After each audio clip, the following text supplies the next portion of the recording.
वरुण देव, गुरुवर के निर्देश अनुसार भगवान परशुराम द्वारा दिया गया यह विष्णु धनुष मैं आपको सौंपता हूं। धर्म रक्षा के लिए जब कभी इसकी आवश्यकता पड़ी तो इसे पुनः पाने का निवेदन करूंगा।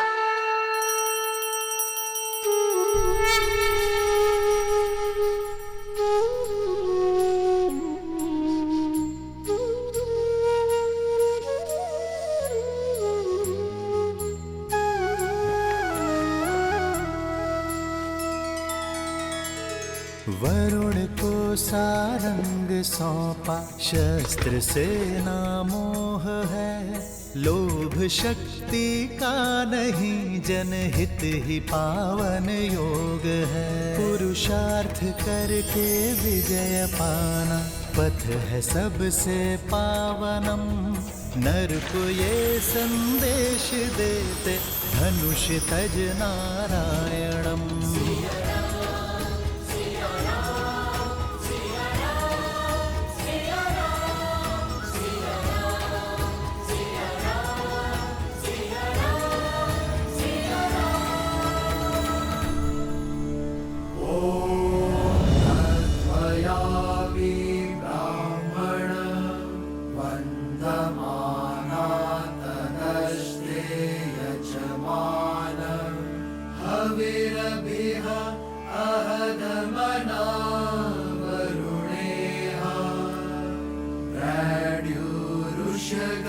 समान आयुः प्रमुषेह।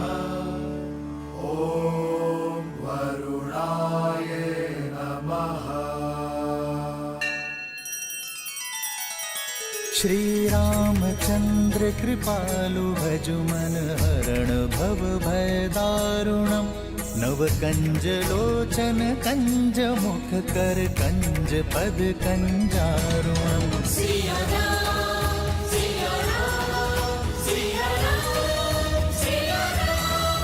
आदर्श और मर्यादा की है ये कथा महापावनम। काटे मद श्री से मिला दे श्रीमद् रामायणम। श्रीमद् रामायणम।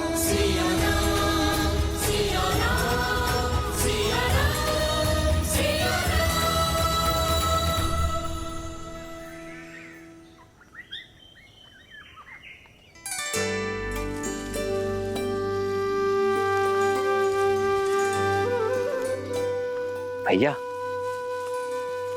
मिथिला कितनी सुंदर नगरी है ना। और आपको तो कुछ अधिक ही सुंदर लग रही होगी जब से स्वयंवर हुआ है तब से। अंतर है लक्ष्मण, पहले मिथिला मेरे लिए नगर था, पर अब घर हो गया है।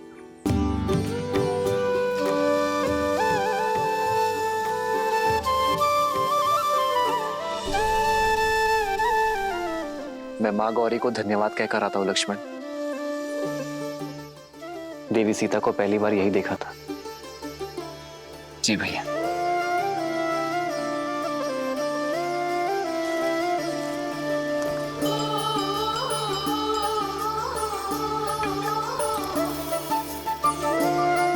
माँ, आपने जो मुझे दिया वो मेरे लिए सर्वश्रेष्ठ था। वो दिया जो मेरे मन में था। आपको मन से धन्यवाद करने आई हूँ माँ। ये आपके आशीष का प्रताप है कि स्वयंवर में एक पल के लिए भी निराश नहीं हुई मैं। धन्यवाद माँ। माँ का आशीष दोनों पर है, तो धन्यवाद देने एक ही क्यों आए।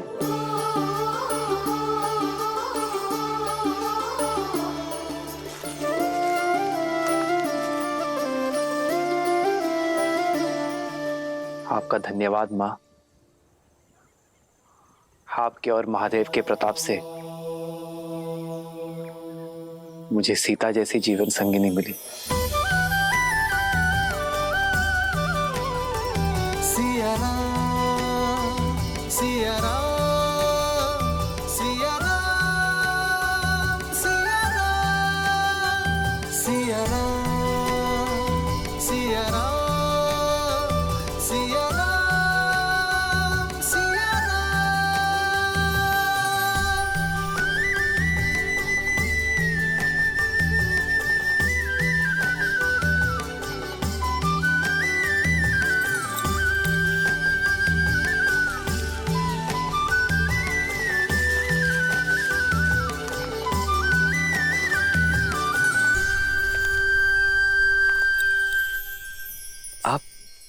मेरे चरण स्पर्श क्यों कर रही?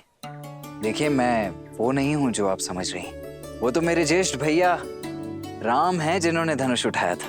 मैं तो उनका अनुज लक्ष्मण हूँ। किसने कहा मैं आपके चरण स्पर्श कर रही हूँ? एक स्त्री केवल 3 लोगों के चरण स्पर्श करती है, अपने पिता के, अपने गुरु के और अपने पति के। और आप इनमें से कोई नहीं है, तो मैं आपके चरण क्यों स्पर्श करूंगी? वो तो मैं ये पुष्प उठा रही थी जो मेरी सीता दीदी को बहुत प्रिय है और मुझे भी। क्षमा कीजिए, वो देवी, ऐसे भूमि में पड़े हुए पुष्प किसी को भेंट नहीं करने चाहिए। परंतु आप निराश मत होइए, मैं एक क्षण।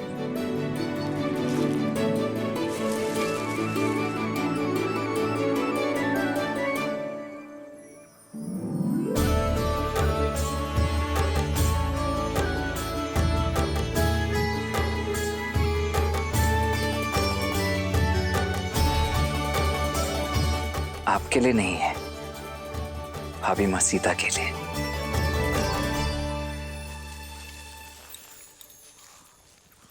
एक बात पूछ।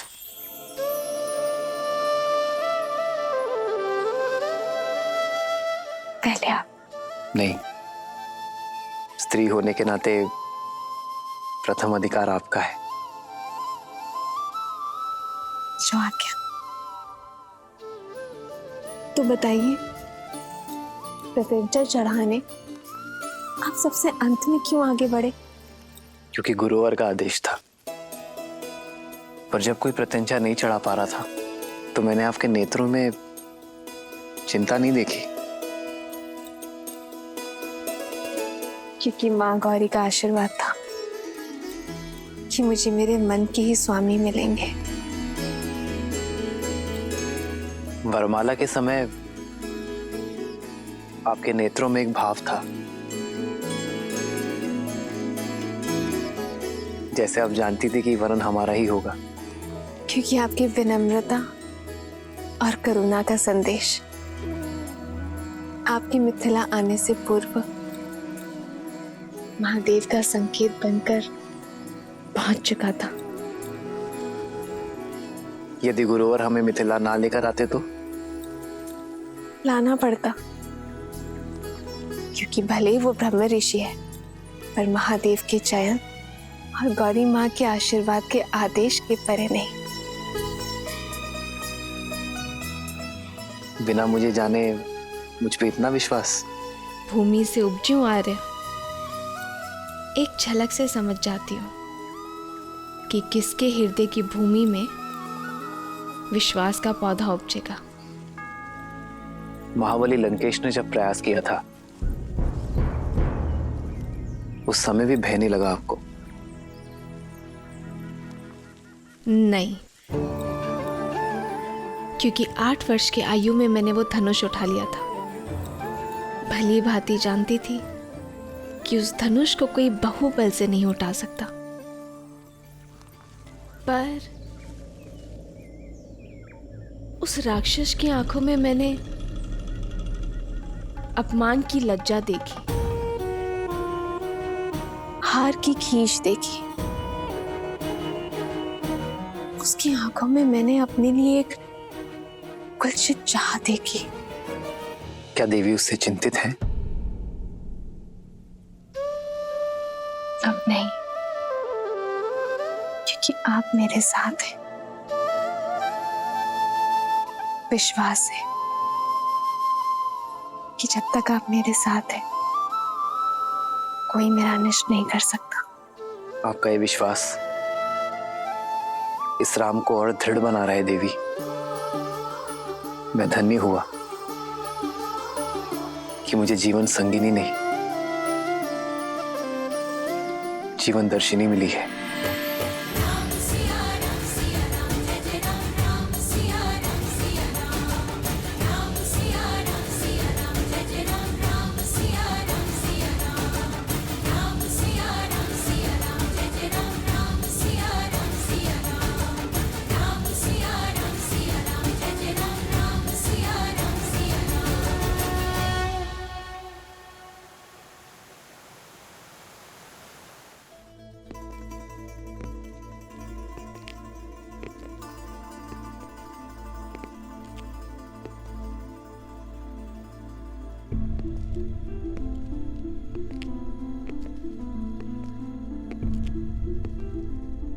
अंततः मेरी कामना पूरी हुई भैया।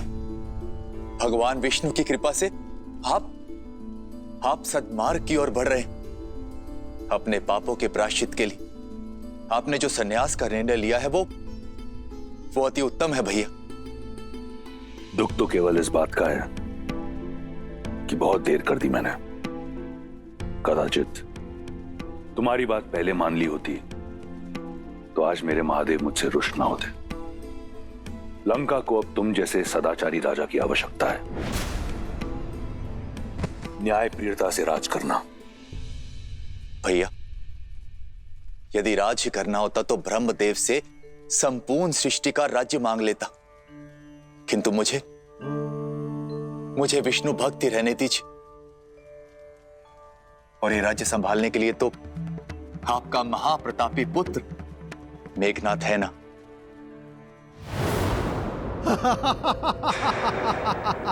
अद्भुत लग रहा है, लंका में विदूषकों की सभा हो रही है।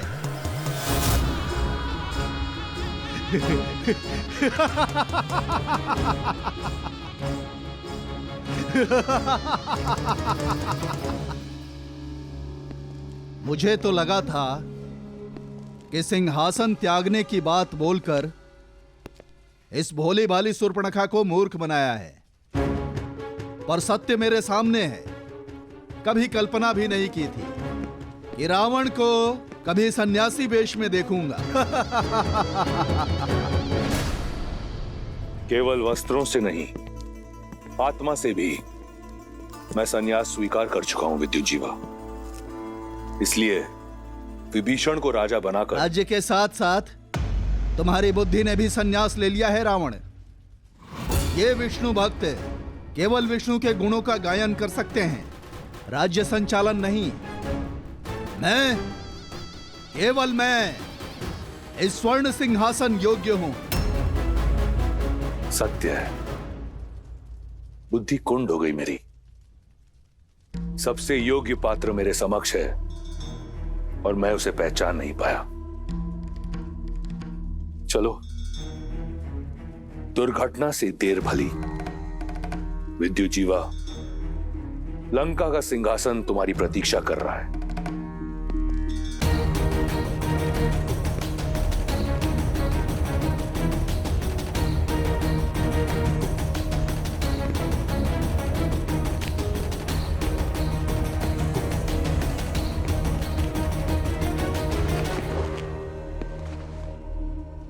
तुम मेरे साथ छल तो नहीं कर रहे ना रावण? एक सन्यासी पर ऐसा लांछन मेरे बहनोई।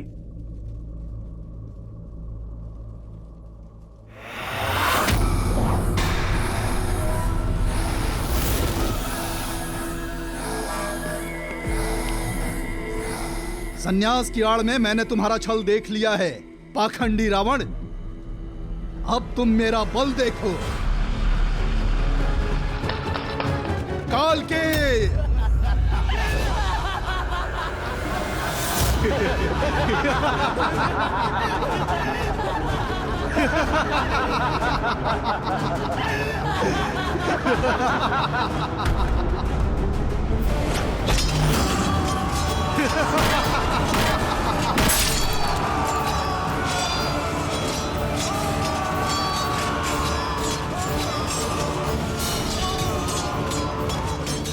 बंदी बना लो इसे।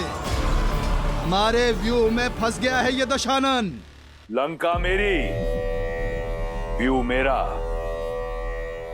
फंसे तुम सब हो विद्युत जीवा। शनि जिसके चरणों का दास, उसका सिंहासन पाने की आस असंभव है विद्युत जीवा। आज लंका की स्वर्ण आभा में तुम सबके रक्त की लाली की आभा होगी। हर हर महादेव।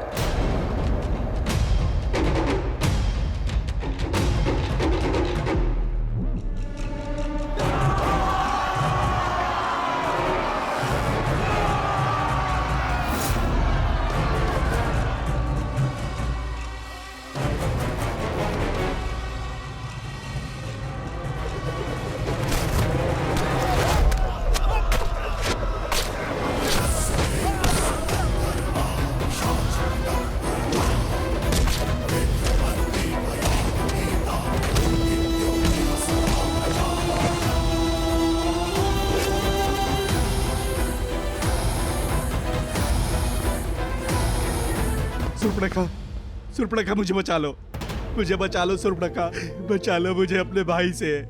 मैं तुम्हारा पति हूँ, तुम्हारे पुत्र का पिता हूँ, दया करो सुर्पणखा, दया करो। दशानन मुझे क्षमा करो। रावण के शब्दकोश में द से दमन और दंड है, दया नहीं।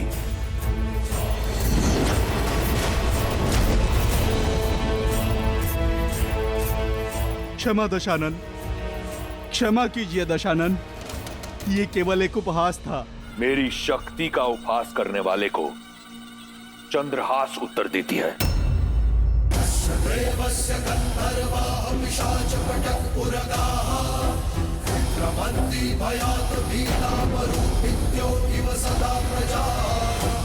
लंकेश, नहीं भैया।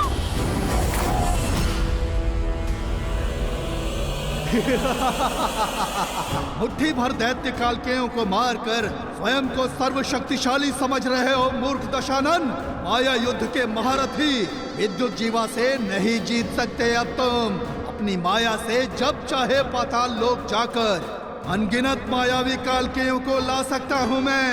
राक्षसों की रक्षा के लिए वयम रक्षम का नारा भूल जा, अपनी रक्षा की सोच।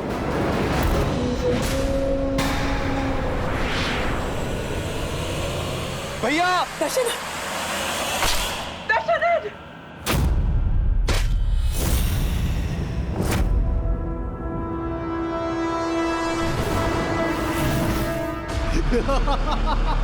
और सुर्पणखा, तुमने अपने पति से घात किया है, अपने पति को मरवाने की चेष्टा की, किंतु मैं अपना वचन अवश्य निभाऊंगा। तुम्हारे भाई को मारकर तुम्हें बनाऊंगा लंका की पटरानी। मैं चला पाताल लोक। पाताल में छुपो या रसातल में, तुम मुझसे बच नहीं पाओगे विद्युत जीवा। 10 लोगों के स्वामी का 11वां लक्ष्य होगा पाताल लोक।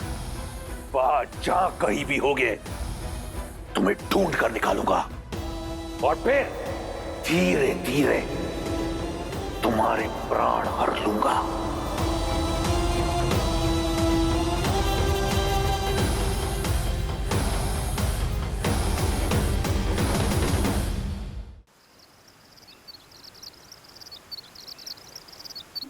दूतों ने सूचना दी है लक्ष्मण,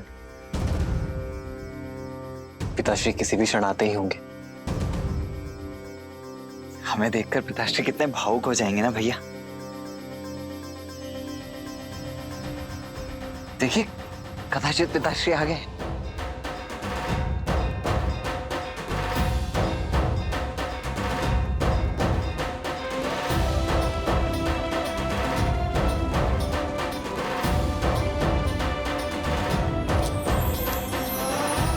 भरत,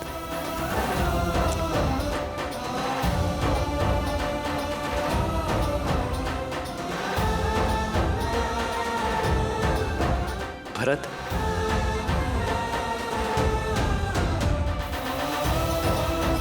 लक्ष्मण,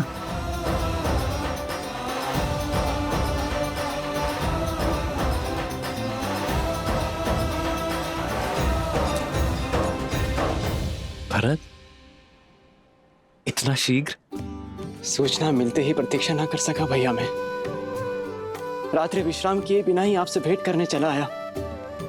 आप नहीं जानते भैया कि मेरा मन कितना गर्वित हुआ है ताड़का और मां अहिल्या की मोक्ष गाथाएं सुनकर।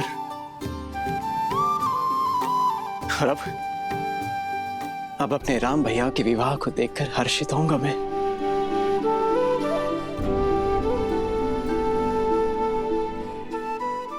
और मेरा मन तुम्हें देखकर हर्षित हो रहा है भरत। भैया,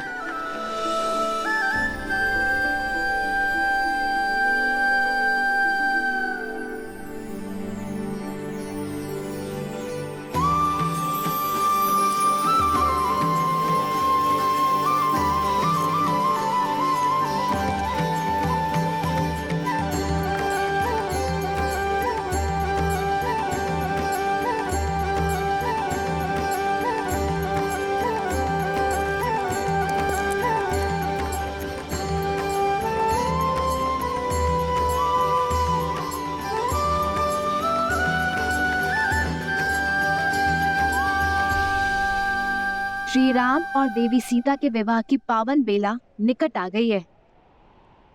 अयोध्या वाले मिथिला पहुंचने वाले हैं। हम कब जाएंगे महादेव?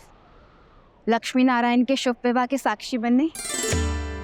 देवी, उस विवाह के साक्षी तो हम बहुत पहले ही बन चुके। आपने स्वयं नारायण की बहन बनकर विवाह की सभी रीतियां निभाई थी और मैंने देवी लक्ष्मी के भाई के रूप में विवाह के सभी संस्कार किए थे। भूल जाती हैं आप। कुछ नहीं भूली हूं मैं, पर वो वैकुंठ था, विवाह देवों का था। यहाँ पृथ्वी लोक में नर रूप में हो रहे इस दिव्य विवाह की छटा ही कुछ और होगी। मैं कुछ नहीं जानती, मुझे मिथिला जाना है बस। और मुझे भी।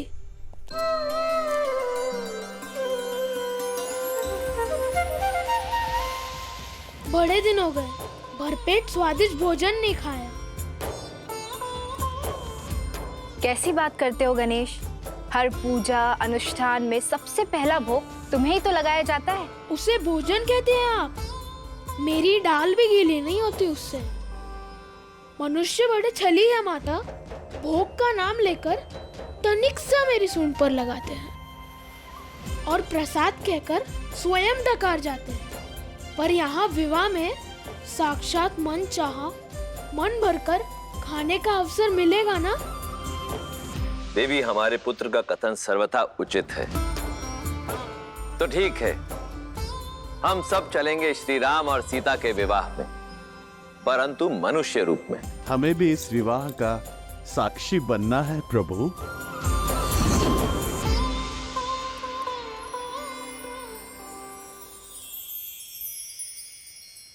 आप सभी नारायण का परिवार है, तो इस विवाह में आपको कैसे भूला जा सकता है? हम सभी जाएंगे राम और सीता के शुभ विवाह के साक्षी बनने। जय श्री राम। जय श्री राम। जय श्री राम। दशरथ नंदन श्री राम की, शिव धनुष भंजक श्री राम की। दशरथ नंदन श्री राम की जय। शिव धनुष भंजक श्री राम की जय। दशरथ नंदन श्री राम की, शिव धनुष भंजक श्री राम की। दशरथ नंदन श्री राम की जय। शिव धनुष भंजक। पिताश्री,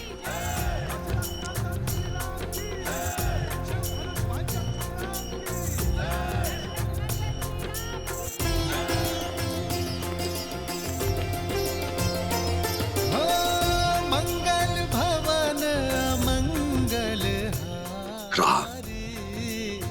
द्रवहु सुदसर। अयोध्या से जब विदा ली थी तो पुत्र तुम दशरथ नंदन थे, और आज तुमसे यहां भेंट हो रही है तो मैं राम का पिता हूं। इतने कम दिनों में मेरा पुत्र इतना बड़ा हो गया।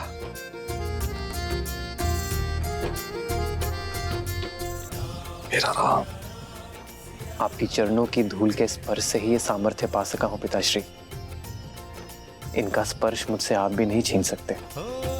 रघुकुल रीत सदा चली आई, प्राण जाए पर वचन न। पुत्र, तुम्हारा स्थान मेरे चरणों में नहीं, मेरे गले लग जाओ पुत्र।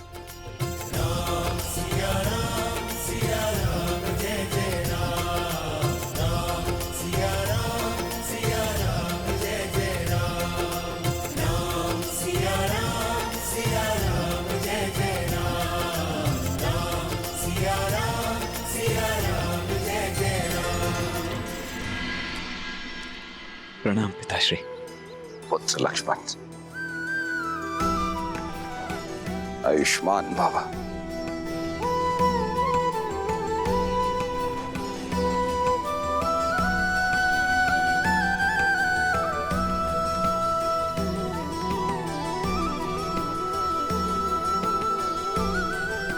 प्रणाम।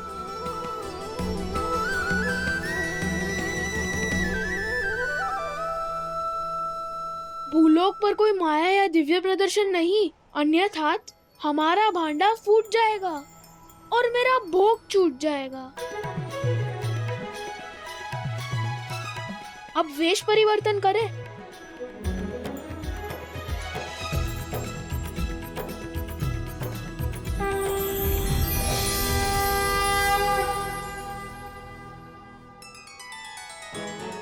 देवी सरस्वती और नंदी, संगीत का कार्यभार आप संभालेंगे।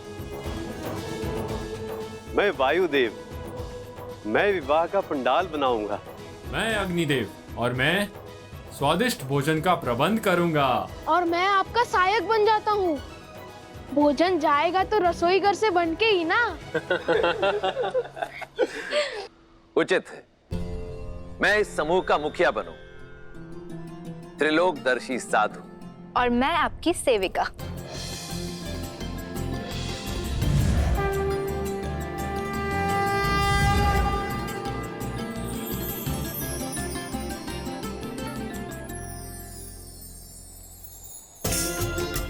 चलिए, प्रस्थान करने का समय हो गया है।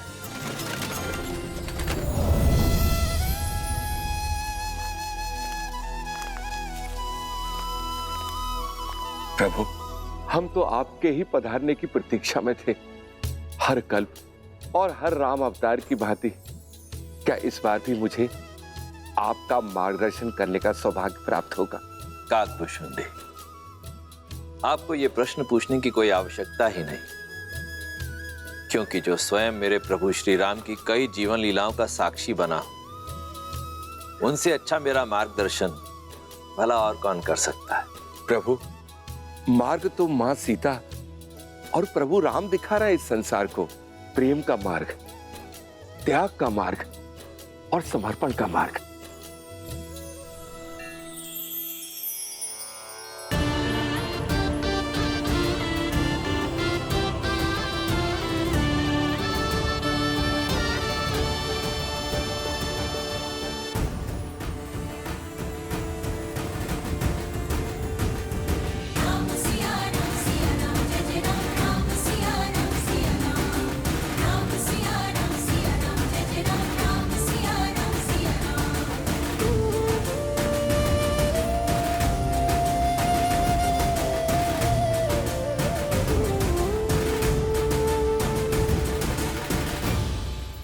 अयोध्यापति महाराज दशरथ, यह है मेरी पुत्री सीता।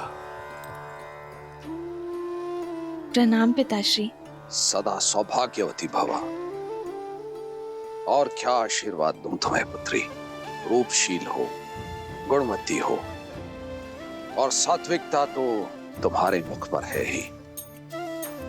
अपने तेज से अपनी अयोध्या को सदैव धमकाती रहना पुत्री।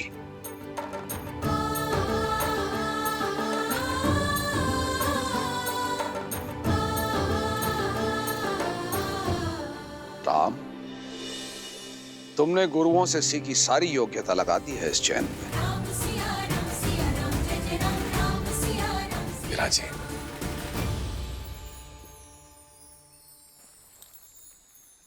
अयोध्यापति, अब मैं अपने परिवार से आपकी भेंट कराता हूं। सीता की माता से तो मिल ही चुके हैं आप। प्रणाम। ये मेरी छोटी पुत्री उर्मिला, ये मांडवी, श्रुतकीर्ति। ये दोनों मेरे अनुज कुशाध्वज की पुत्रियां हैं।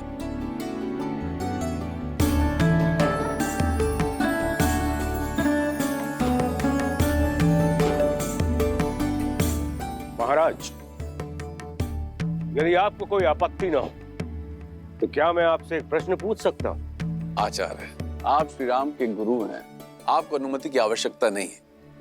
पूछिए, क्या पूछना चाहते हैं आप? महाराज, आपके कुल की पुत्रियां अनुपम तेज युक्त है, किंतु आपको कभी पुत्र प्राप्ति की इच्छा नहीं है?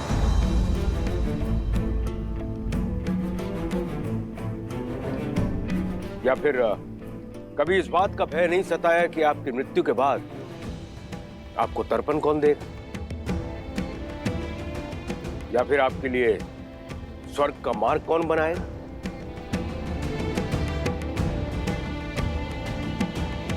क्षमा चाहता हूं ऋषिवर, किंतु मैंने वेद, उपनिषद, स्मृतियों का गहन अध्ययन किया, किंतु कहीं भी ऐसा कोई उल्लेख नहीं है कि पुत्रियों का मान, उनका पद, उनके अधिकार किसी भी रूप में पुत्रों से कम या नीचे होते हैं। न मान में, न पद में, न ही अधिकार में। मेरी पुत्री सीता ने केवल मुझे ही नहीं अपितु मिथिला को भी एक नया जीवन दिया। बंजर भूमि में अमृत की बूंद बनकर उभरी मेरी पुत्री सीता। जिस पुत्री ने मिथिला को नरक से बचाया, उस पुत्री के होते मुझे स्वर्ग की क्या चिंता ऋषिवर। और सत्य तो यह है, सीता के जन्म के बाद मैंने मृत्यु और मृत्यु के बाद की चिंता करना बंद कर दिया है। अद्भुत, अद्भुत मिथिला नरेश। आज मुझे मेरे एक और प्रश्न का उत्तर मिल गया। किंतु महाराज, मैं ठहरा नास्तिक और लोगों का यह मानना है कि मुक्ति जो है पुत्र प्राप्ति के बाद ही होती है। कदाचित मेरे मुक्ति के मार्ग के लिए ही महादेव ने मुझे एक योग्य पुत्र दे दिया है, मेरा जमाता राम।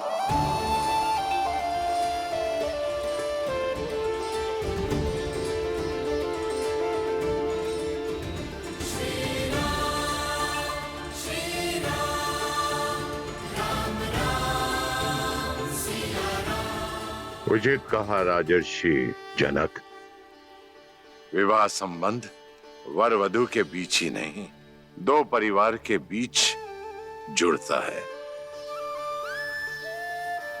राम अब आप ही का पुत्र है। हम सबके बीच भी यही चर्चा चल रही थी मिथिलेश, कि क्यों ना आपको कुछ और पुत्र सौंप दिए जाएं। मैं आपका तात्पर्य नहीं समझा ऋषिवर। आपकी 4 पुत्रियां हैं जनक, और अयोध्या के 4 राजकुमार। इससे सुंदर संजोग और संबंध नहीं हो सकता।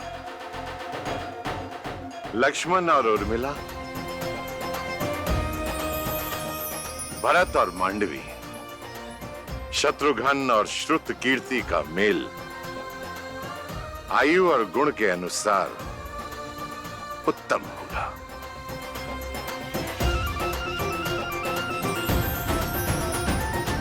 आपका क्या विचार है इस विषय में अयोध्यापति? ऋषिवर, इससे बड़ा सौभाग्य तो हो ही नहीं सकता, किंतु इसमें मिथिलापति का मत जानना भी अति आवश्यक है। मेरे कुल की 4 पुत्रियां सूर्य वंश के आंगन में जाएं, इससे बड़ा सौभाग्य मेरे लिए और क्या हो सकता है अयोध्यापति। मिथिला कुमारियों की अपने बहनों से बिछड़ने की चिंता भी समाप्त हो जाएगी, किंतु मिथिला में विवाह से पूर्व पुत्रियों का मन टटोलना अति आवश्यक होता है। अवश्य जनक, जिन्हें साथ रहना है उनका विचार जानना भी आवश्यक है। आप दोनों एकांत में अपनी संतानों से बात कर लीजिए। उचित है।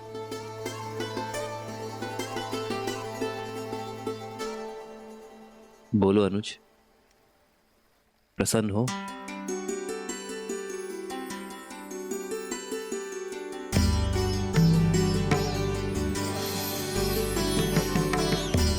कोई शंका तो नहीं है उर्मिला? पूजा आपने की दीदी, और फल मुझे भी मिल गया। और वैसे भी महादेव और माता गौरी के निर्णय पर कैसी शंका। सीता दीदी की पूजा का फल केवल उर्मिला दीदी को क्यों मिलेगा? हमें भी तो मिलना चाहिए ना, क्यों मानवी दीदी? कितनी बार निवेदन करूंगा भाई, अयोध्या से संबंधी पधारे हैं। कुमारी जानकी के विवाह तक कोई भीतर नहीं जा सकता। आप लोग के भोजन का प्रबंध उधर उस पंडाल में किया गया है। भद्र, मैं भी तो कब से यही निवेदन कर रहा हूँ कि हम इसी शुभ विवाह के प्रबंध के लिए आए हैं। मैं आपको अपने दल का जब परिचय दूंगा ना, आप स्वयं समझ जाएंगे। इन दोनों को देखते हैं, ये दोनों संसार के सर्वश्रेष्ठ रसोइये हैं, और ये नन्हा सा नटखट बालक इनका सहयोगी है। और ये जो पंडित जी हैं, ये तो इतने प्रकांड पंडित हैं कि इनके ज्ञान की तुलना आप स्वयं ब्रह्मा जी से कर सकते हैं। और ये देवी जी जो खड़ी हैं, ये अद्वितीय नृत्यांगना तो हैं ही, परंतु जब वाद्य यंत्र पर अपनी उंगलियां फेरती हैं तो ऐसा लगता है कि स्वयं देवी सरस्वती आ गई हों।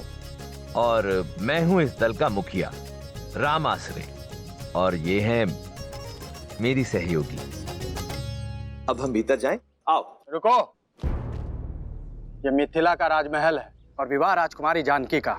महाराज ने सभी प्रबंध सज किए हुए हैं, आपकी कोई आवश्यकता नहीं है। और हाँ, भोजन करना है तो आप लोग उधर जा सकते हैं। भोजन नहीं, हमें तो प्रबंध देखने जाने दीजिए। जाओ।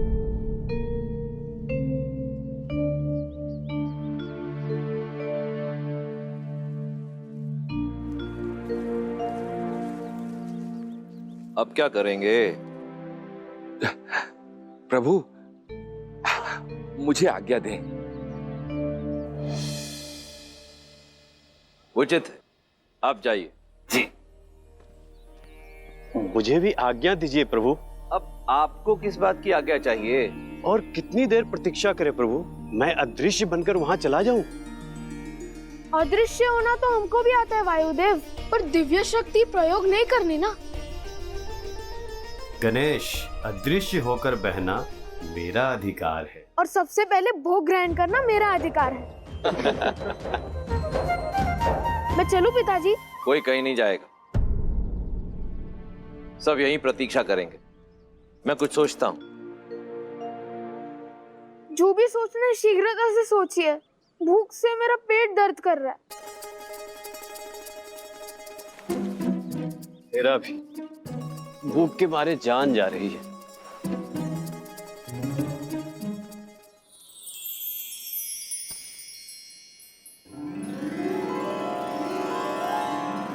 भूख से मुंह कुमला गया है पुत्र, ये लो खाओ। इस पे मेरा अधिकार। अरे तुम तो और भी ज्यादा भूखे लग रहे हो। लो ये पूरी टोकरी तुम ही रख लो। ये टोकरी का मैं क्या करूंगा माता? मुझे तो केवल ये रसीले फल चाहिए।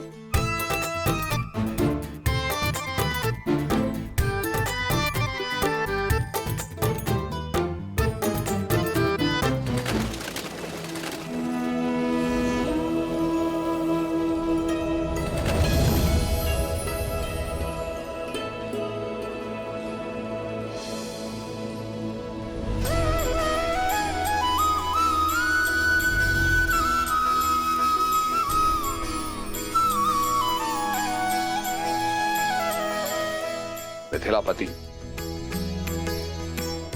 मेरे चारों पुत्र विवाह के लिए सज्ज हैं राजऋषि। मेरी पुत्रियां भी महाराज।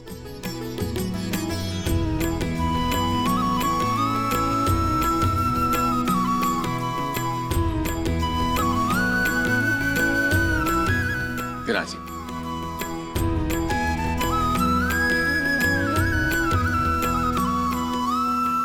तो राजगुरु सतानंद, आज्ञा गुरु जी। तो विवाह की तिथि निकलवाई जाए।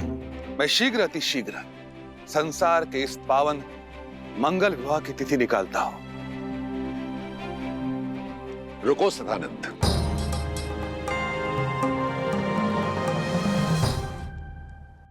एक बहुत ही पहुंचे हुए त्रिकालदर्शी ज्ञानी महासंत हैं राम आश्रय। उनकी बताई तिथि में कण मात्र भी त्रुटि नहीं होती है। मेरे अनुरोध पर वे अपने समस्त शिष्यों के साथ यहां पधारे हुए हैं।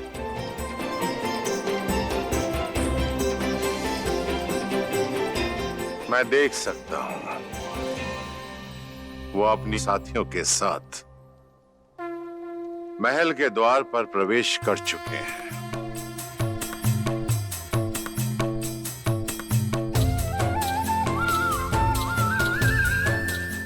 अद्भुत दृश्य है, अद्भुत। राम के विवाह की तिथि राम आश्रय निश्चित करेंगे। राम, जाओ जाकर उन्हें ससम्मान अंदर ले आओ। जी आचार्य। पुत्री सीता, उनके साथ उनकी एक सेविका और कुछ साथी भी हैं। उनका तुम स्वागत करो, मंगलमय होगा। जो आगे।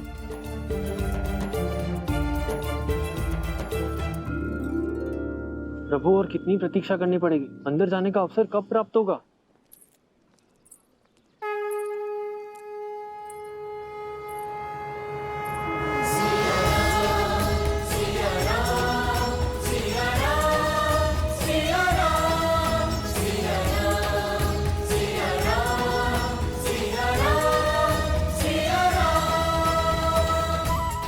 हम सबकी प्रतीक्षा समाप्त,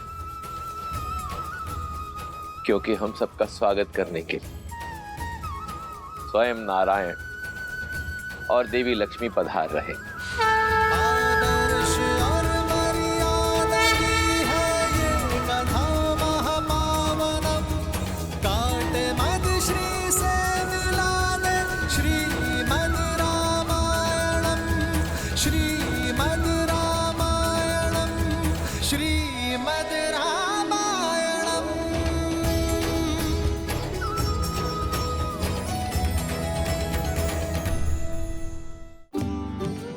प्रणिपात त्रिकालदर्शी राम आश्रय। इस राम आश्रय के तो भाग्य खुल गए कि स्वयं श्री राम उसे लेने के लिए आए।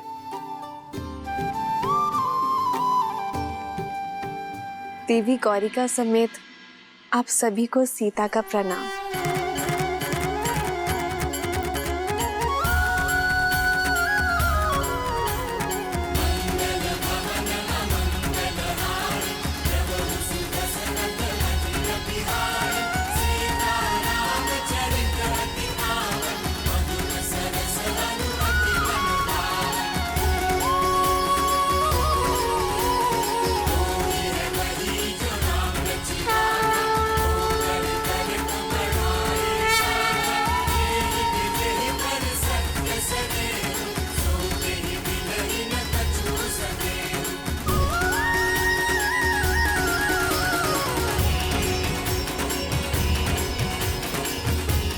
ये राम आश्रय आपको केवल ये भस्म ही दे सकता है, कृपया स्वीकार करें।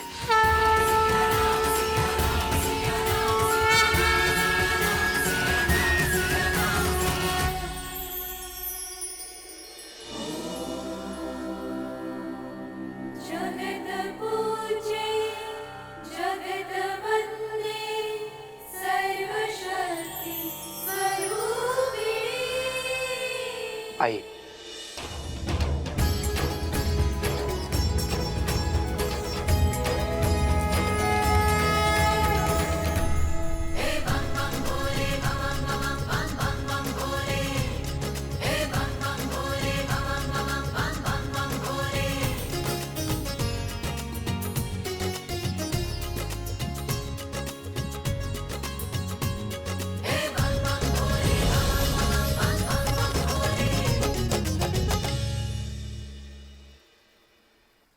महाराज, ऐसी माया तो बहुत से लोगों के हाथ में है, किंतु क्या ये केवल मनोरंजन के लिए है या फिर इसका कोई और अर्थ है? यदि मन में भावना सच्ची हो तो पाषाण में भी भगवान, और यदि भावना सच्ची ना हो तो भगवान भी पाषाण है, भद्र जाबाली। परंतु आप तो नास्तिक हैं, इसलिए इस तथ्य से अनभिज्ञ हैं।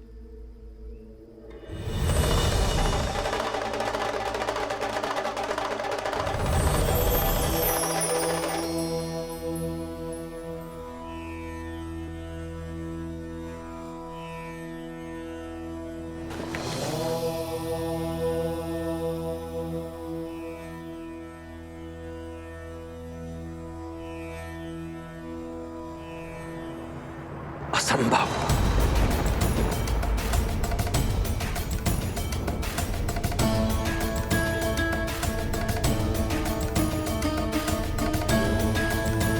कोई समस्या है महाशय?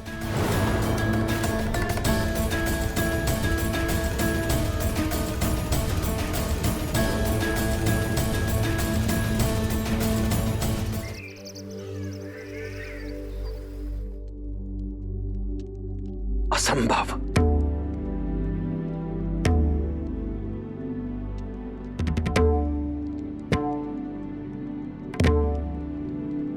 क्या हमारी संतानों के विवाह में कोई समस्या है महाशय? कोई समस्या नहीं है राजन। मैंने इससे पहले ऐसा विलक्षण संयोग अपने जीवन में कभी नहीं देखा। पूरे 36 के 36 गुण मिलते हैं।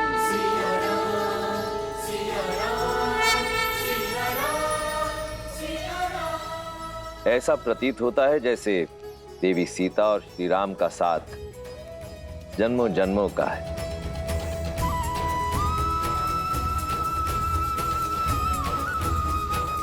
और इस विवाह का शुभ मुहूर्त आज से 3 दिन बाद है। धन्यवाद संत श्री। और मेरे शेष पुत्रों के विवाह का मुहूर्त? राजन, किस शुभ मुहूर्त की बात कर रहे हैं आप? जिनके मिलन को स्वयं महादेव ने रचा है, जिस क्षण का साक्षी बनने के लिए समस्त ब्रह्मांड सज रहा है, वो क्षण है श्री राम और देवी सीता के विवाह का मुहूर्त। अब भला इससे शुभ मुहूर्त और क्या हो सकता है? आपके चारों पुत्रों का विवाह एक ही दिन एक ही मंडप में होगा और इस विवाह का प्रबंध मैं स्वयं करूंगा।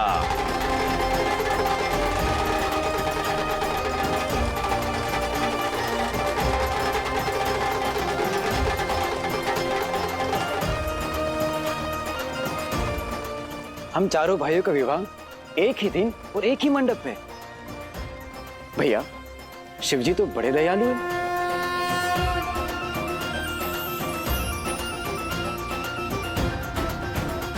मेरे राम का विवाह है महाराज, ये अवसर मुझसे मत छीनिए। मैं अपने राम को फेरे लेते हुए देखना चाहती हूँ।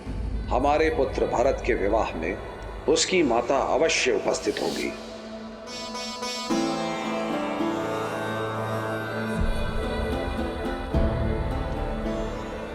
मेरे चारों पुत्रों का विवाह एक ही लग्न और एक ही मुहूर्त में हो, ये तो बहुत ही आनंददायी है ऋषिवर। किंतु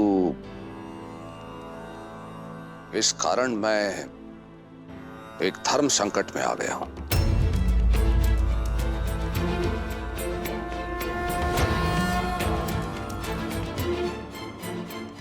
हमारे विवाह का मुहूर्त आपके लिए धर्म संकट पिताश्री? धर्म संकट का कारण विवाह का मुहूर्त नहीं है राम। धर्म संकट का कारण है एक वचन।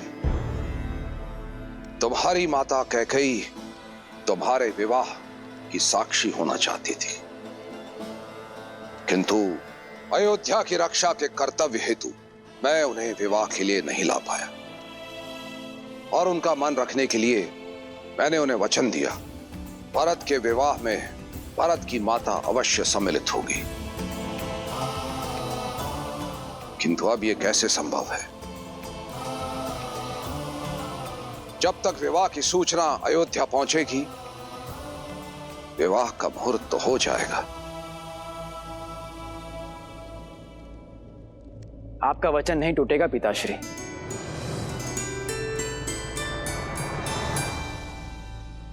वो इसलिए क्योंकि मेरे विवाह को देखने हेतु मेरी एक माता अवश्य उपस्थित होगी।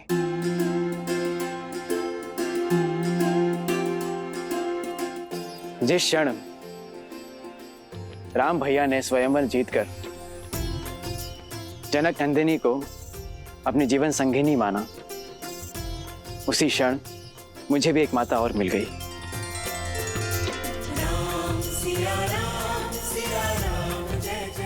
शास्त्रों का कथन और अयोध्या की मर्यादा यही है कि बड़े भाई की पत्नी का स्थान देवर के लिए माता के समान होता है।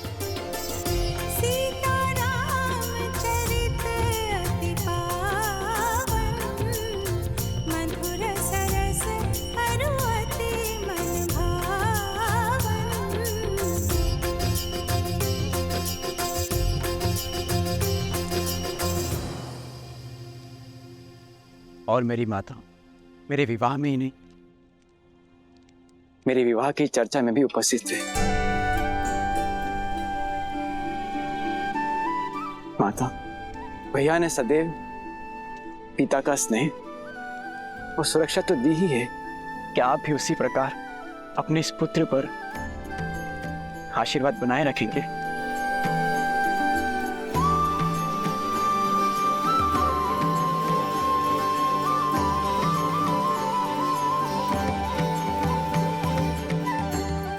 धर्म शास्त्रों में लिखे को पढ़ने में नहीं, उसे जीवन में उतारने में है भरत।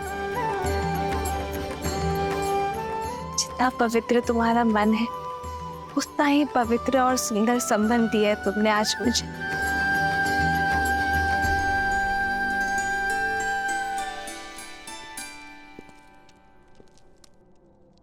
भरत, उठो भरत।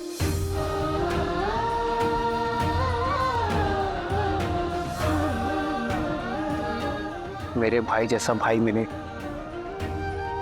तो धर्म की पूर्ति के लिए संतान की आवश्यकता नहीं।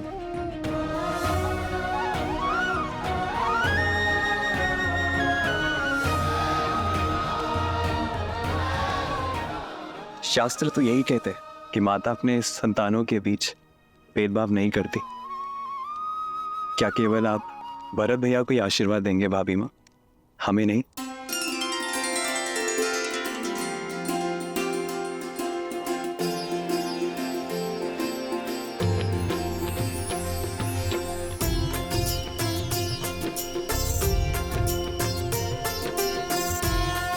तो दशरथ नंदन और मिथिला की पुत्रियों के विवाह का प्रबंध किया जाए मिथिला नरेश।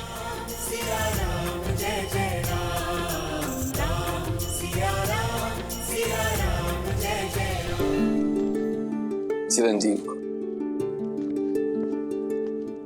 महाराज दशरथ, ये मेरा अनुज है कुशाध्वज, प्रणाम। और उनकी पत्नी चंद्रभागा, मांडवी और श्रुतकीर्ति के माता पिता।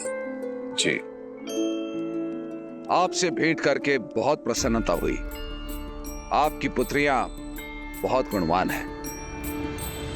क्षमा करना कुशाध्वज, कदाचित मैंने तुम्हारा अधिकार छीन लिया। तुम दोनों उपस्थित नहीं थे और तुम लोग से संपर्क भी नहीं हो पा रहा था। मैंने बिना तुम्हारी अनुमति के तुम्हारी दोनों पुत्रियों का विवाह निश्चित कर दिया। विवाह? विवाह? यह अधिकार तो आप ही का था भैया। हाँ जयश्री, जन्म भले ही मैंने दिया है श्रुतकीर्ति और मांडवी को, परंतु पाला तो आप ही ने है। हम तो सदैव ज्ञान की प्राप्ति के लिए यहाँ वहाँ भ्रमण करते रहे, इसलिए पहला अधिकार तो आप दोनों का ही है। और आपसे अच्छा हमारी पुत्रियों का हित कोई नहीं सोच सकता। उचित समय पर आए। नगर में विवाह की शोभा यात्रा आरंभ हो गई है।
भैया।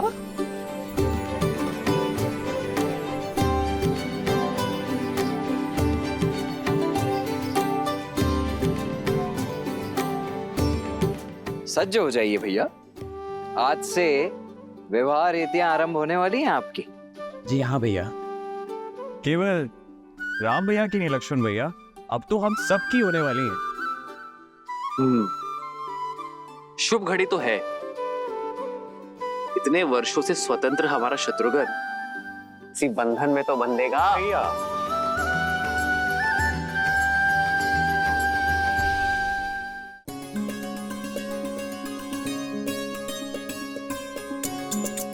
आप तो बड़ी प्रसन्न होंगी ना सीता दीदी, दशरथ नंदन राम जैसे पति मिल गए और देवरों ने तो माता भी मान लिया।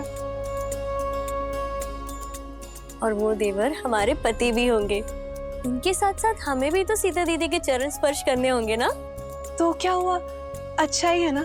जब हम अयोध्या जाएंगे तब हमें ऐसा नहीं लगेगा कि माता का घर छोड़कर आए हैं।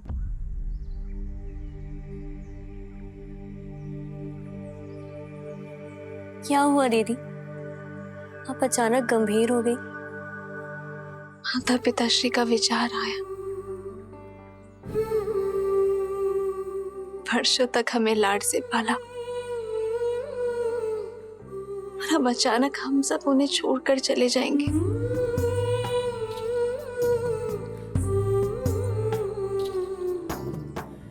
संसार चलाने के लिए संतान का विवाह आवश्यक है, ये वो भी जानते हैं, लेकिन अपने आत्मा के अंश को स्वयं से दूर करने में पीड़ा तो होती है ना। जाने क्या बीत रही होगी पिताश्री पर।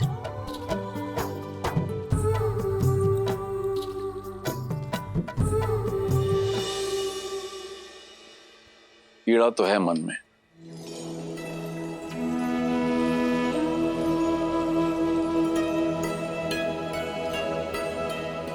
किंतु दशरथ नंदन जैसे पुत्रों को पाने का आनंद भी है। हाँ, तुम्हारी माता थोड़ी विचलित है।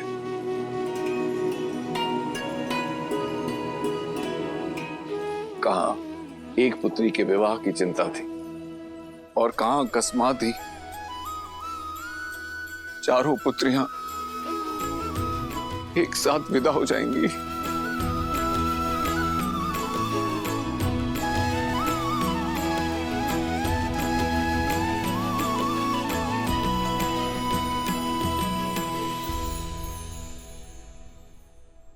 अरे तुम चारों अब तक सज नहीं हो।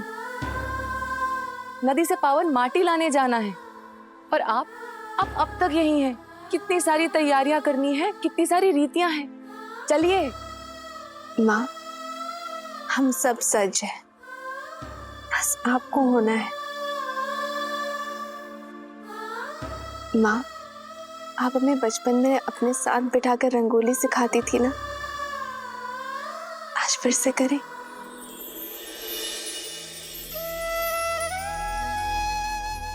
स्वास्तिक की ये 4 रेखाएं, हम 4 बहनें हैं माँ,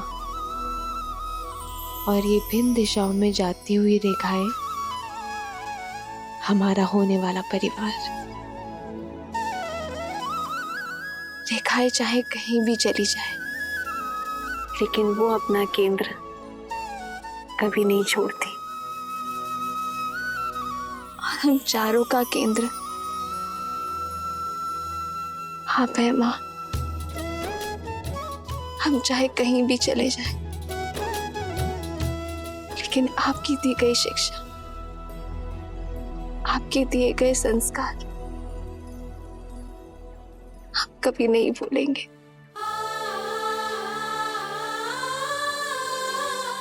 आपकी पुत्रियां मिथिला से दूर अवश्य जा रही हैं, लेकिन हमारे अंदर से मिथिला को कोई दूर नहीं कर सकता माँ। और जब हम दूर ही नहीं जा रहे हैं, तो फिर चिंता कैसी?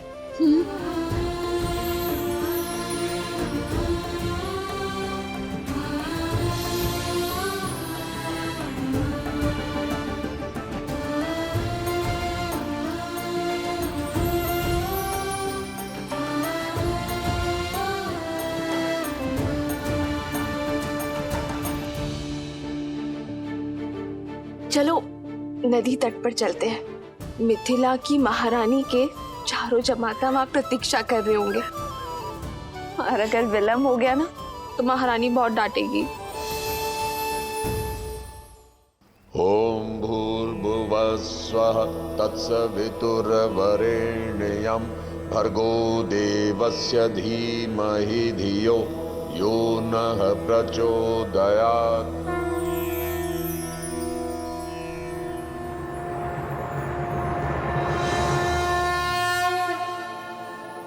महाराज जनक अपनी पुत्रियों के साथ पधार चुके हैं।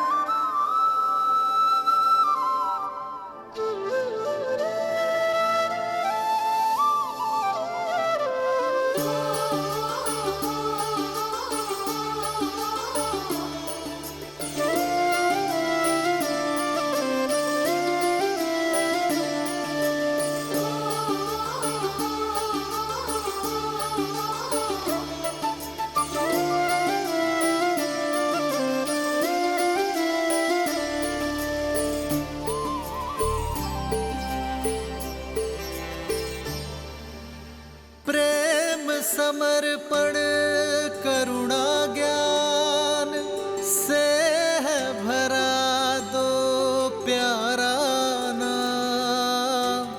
जय सिया राम जय जय सिया राम, जय सिया राम जय जय सिया राम।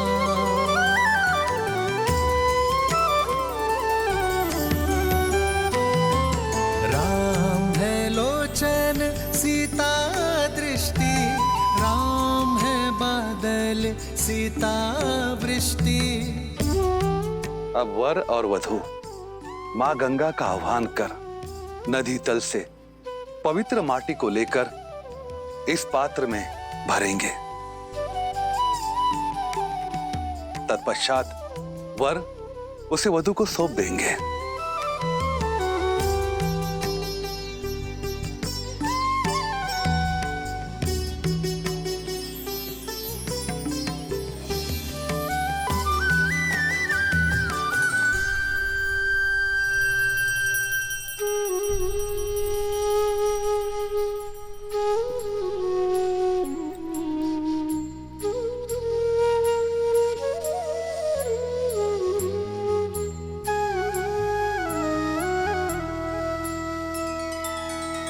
सिया राम ने माटी छुई मन छुआ सम्मान ने। संबंध का निर्माण होता स्नेह आदर मान से।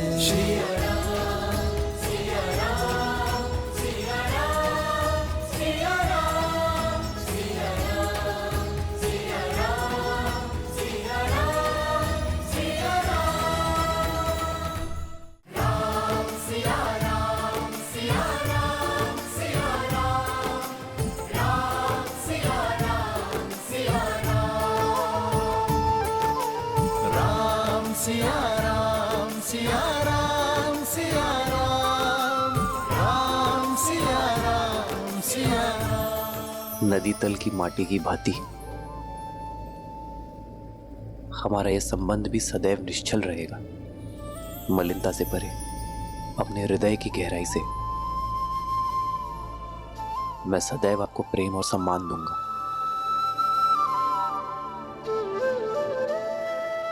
ये माटी और अधिक पावन हो गई है क्योंकि इसे माँ अहिल्या और ताड़का की पीड़ा को हरने वाले श्री राम ने स्पर्श किया है। माटी के पावन होने का कारण कुछ और है कि केवल 8 वर्ष में शिव का धनुष उठाने वाली तेजस्विनी अपने जन्म से ही मिथिला की सारी पीड़ा हरने वाली भूमिजा ने इसे चुना है। राम सिया राम सिया राम सिया राम, राम सिया राम सिया राम सिया राम सिया राम सिया राम सिया राम, राम सिया राम सिया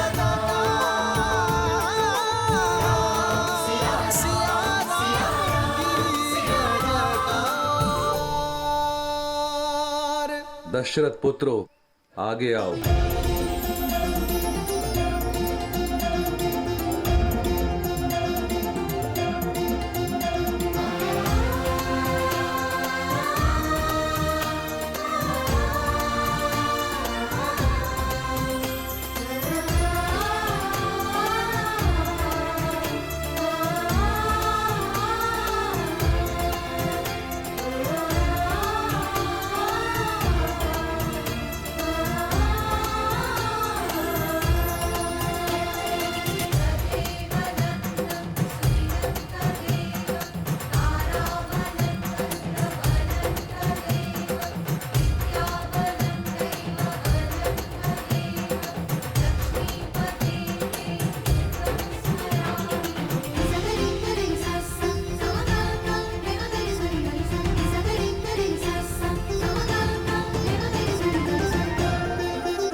नमो भगवते वासुदेवाय।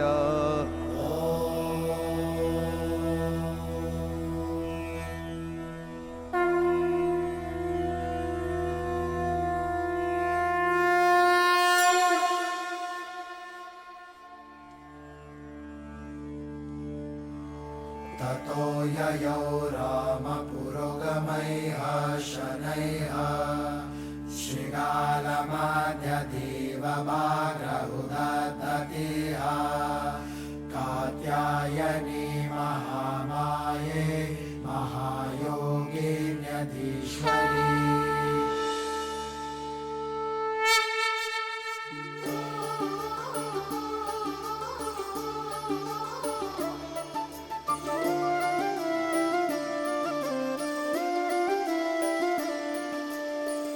जन्म जन्म का है ये संगम, राम रतन सीता वैभव धन। राम सिया राम सिया राम सिया राम, राम सिया राम सिया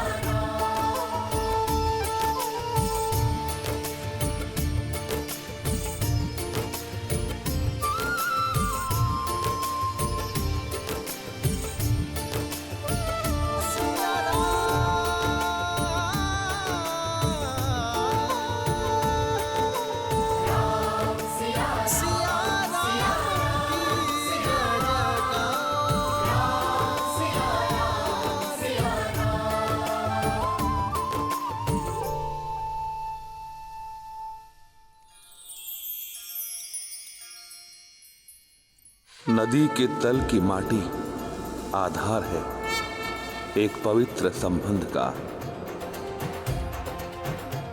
इस माटी से यज्ञ भूमि को लीपा जाता है ताकि उसका आधार भी पवित्र रहे।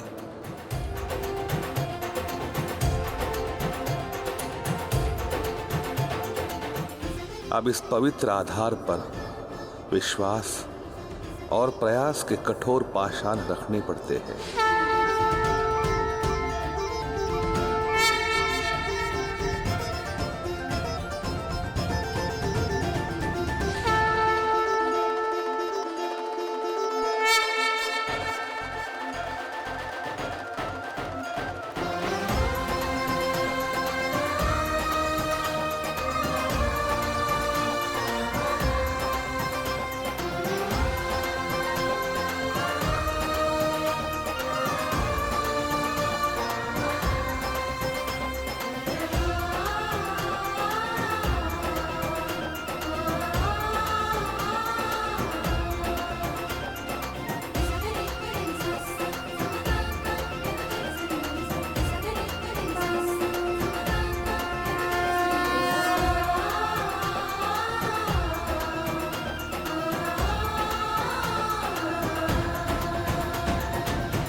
अब मंडप स्तंभ पूजा होगी।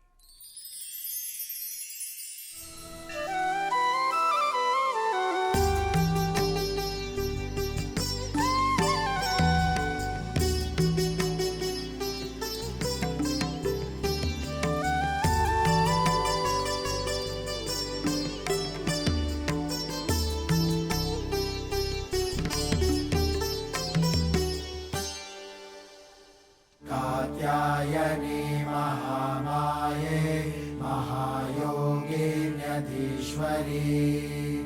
नन्दगोपसुतं देवी पतिमे कुरुते नमः।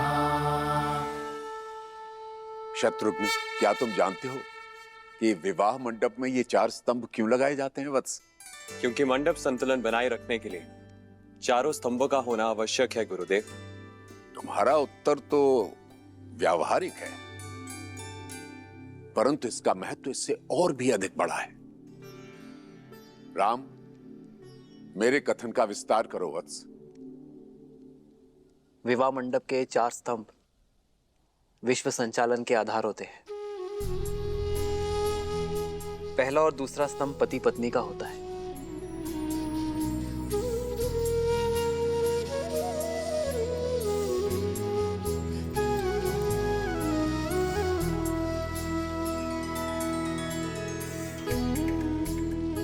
तीसरा स्तंभ संतान और चौथा समाज का प्रतिनिधित्व करता है।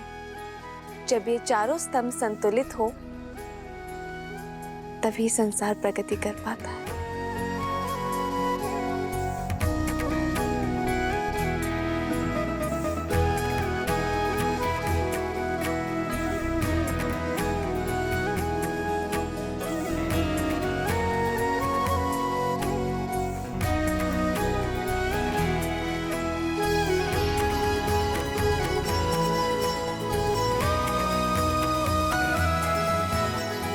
और साथ ही संबंधों के 4 आधारों को ये दर्शाते हैं। पहला, एक दूसरे के प्रति सम्मान। दूसरा, एक दूसरे के प्रति प्रबल मैत्री। तीसरा, दोनों का संपूर्ण समर्पण। और चौथा, संभाव।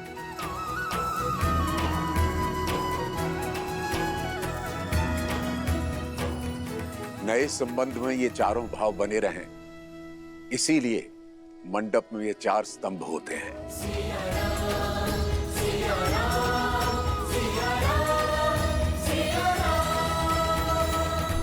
विवाह से पूर्व अब गणेश पूजन होगा।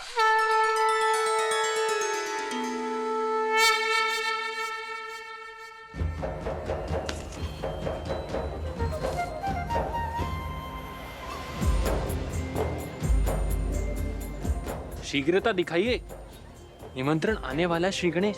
आप ही ने माया का प्रयोग करने से वर्जित किया था ना? स्मरण है ना आपको? चलिए चलिए काम करिए।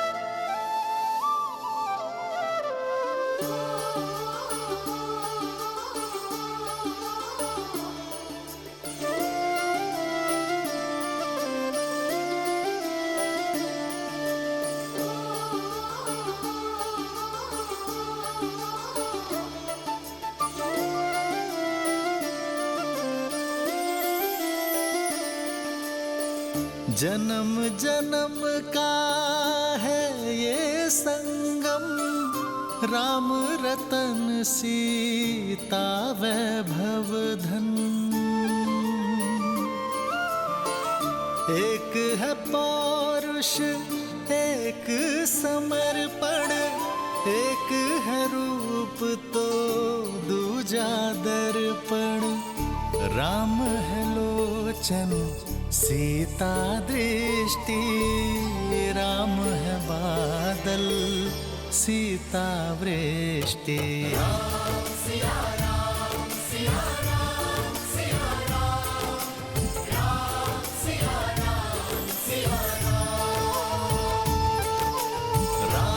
सिया राम सिया राम सिया राम, राम सिया राम सिया राम। सीता को रखते हृदय रघुराई, पूर्ण राम को करने आई। सीता करती उनकी पूजा, राम सिया सा प्रेम न दूजा।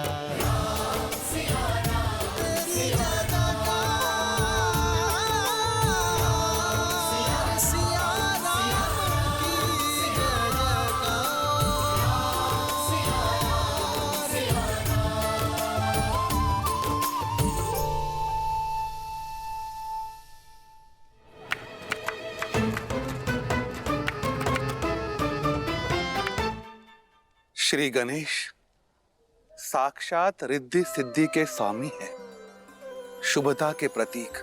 भावी दाम्पत्य के जीवन में सदा सुख और समृद्धि बनाए रखे, इस भावना के साथ श्री गणेश के स्वरूप का निर्माण होगा।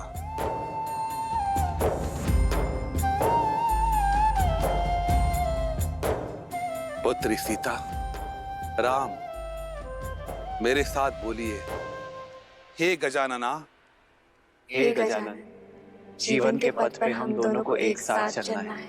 कोई संकट कोई विपदा हमारे बीच ना आ पाए, हमारा प्रेम हर संकट का निवारण कर सके, इस भावना से हम आपका आह्वान करते हैं। प्रेम समर्पण करुणा ज्ञान से है भरा दो प्यारा नाम। जय सिया राम जय जय सिया राम, जय सिया राम जय जय सिया राम।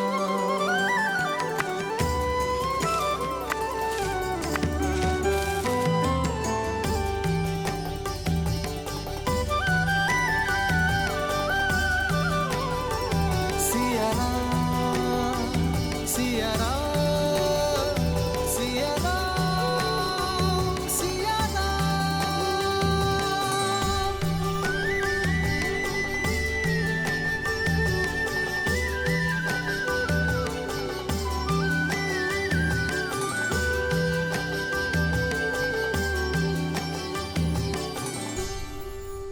सतानंद, कृपया गणेश पूजन के लिए दीप प्रज्वलित करें। अवश्य गुरुवर। गौरीपुत्र, निमंत्रण आ गया, चलिए। अरे कहाँ चल दिए महाराज? भोजन तो अभी पूरा बना नहीं है।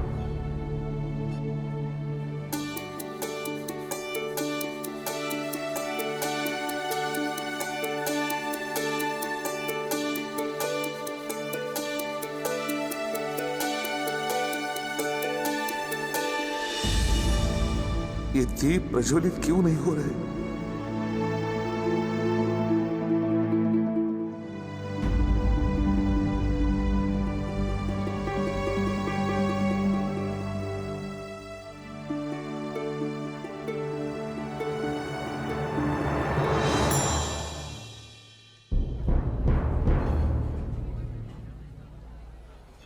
सब कुछ तैयार तो है, देखो।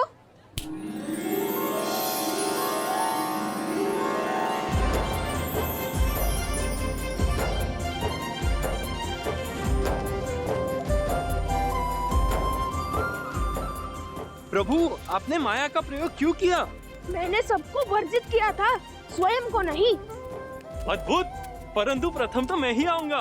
लगता है आप भूल रहे हैं, प्रथम पूज्य मैं हूँ। सबसे पहले मैं ही उनके दर्शन पाऊंगा।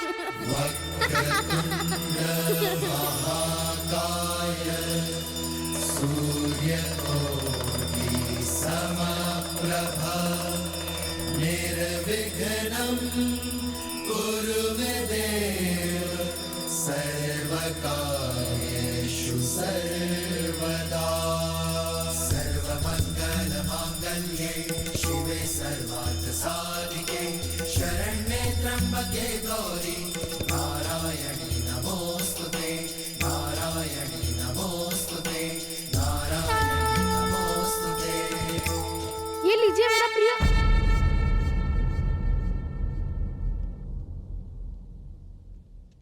मेरा तात्पर्य है श्री गणेश का प्रिय भोग।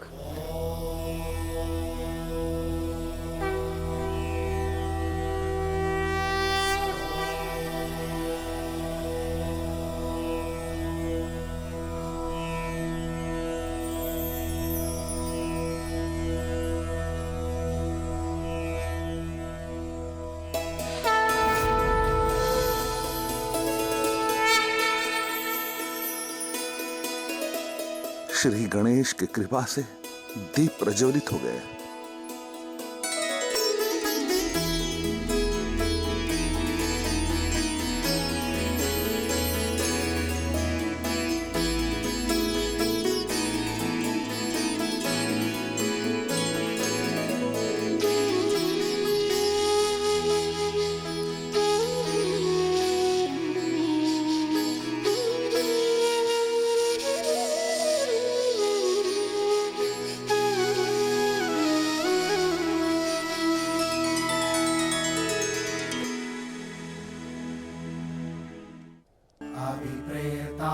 सिद्धार्थं पूजितो यः सुरासुरैः सर्वविघ्नक्षिणे तस्मै गणाधिपतये नमः।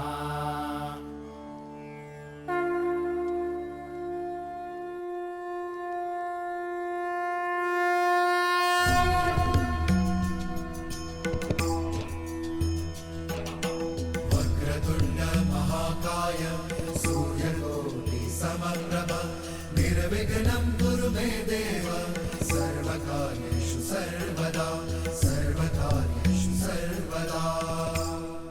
आप दोनों को भगवान गणेश का आशीर्वाद प्राप्त हो। विघ्नहर्ता की कृपा सदा तुम पर बनी रहे।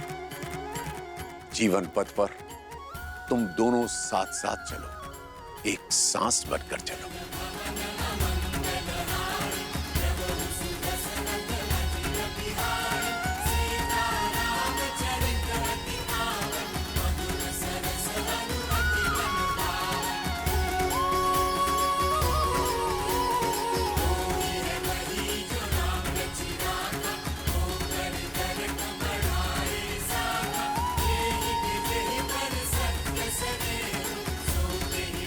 धन्यवाद गुरुदेव। आशीर्वाद दें कि हम अपने धर्म से अपने कर्म का निर्वाहन करेंगे। तथास्तु। ये हमारा सौभाग्य है कि गुरु वशिष्ठ और विश्वामित्र के मार्गदर्शन में हमारा विवाह संपूर्ण होगा। यशस्वी भव।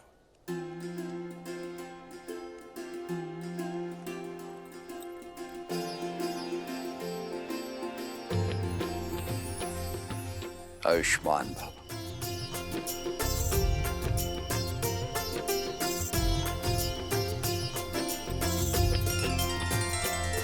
सदा सौभाग्यवती भव पुत्री।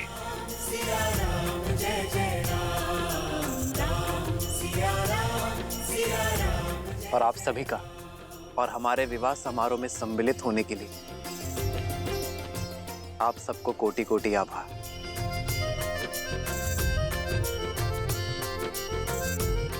अब उस दाम्पत्य का आशीर्वाद लीजिए जिन्होंने अपने साथ से विवाह के संबंध को सार्थक किया है।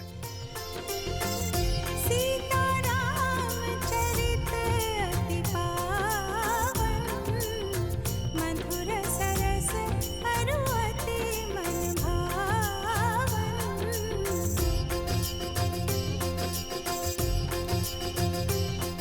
अब विवाह की विधि आरंभ होती है।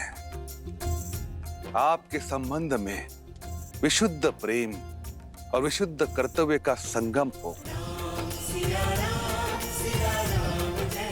अब यहाँ उपस्थित सभी अतिथियों के आशीर्वाद में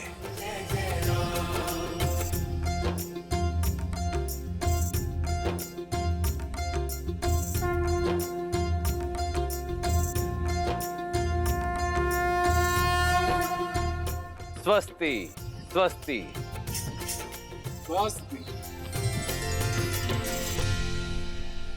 गणेश पूजन के साथ सियाराम की विवाह विधि आरंभ हो रही है।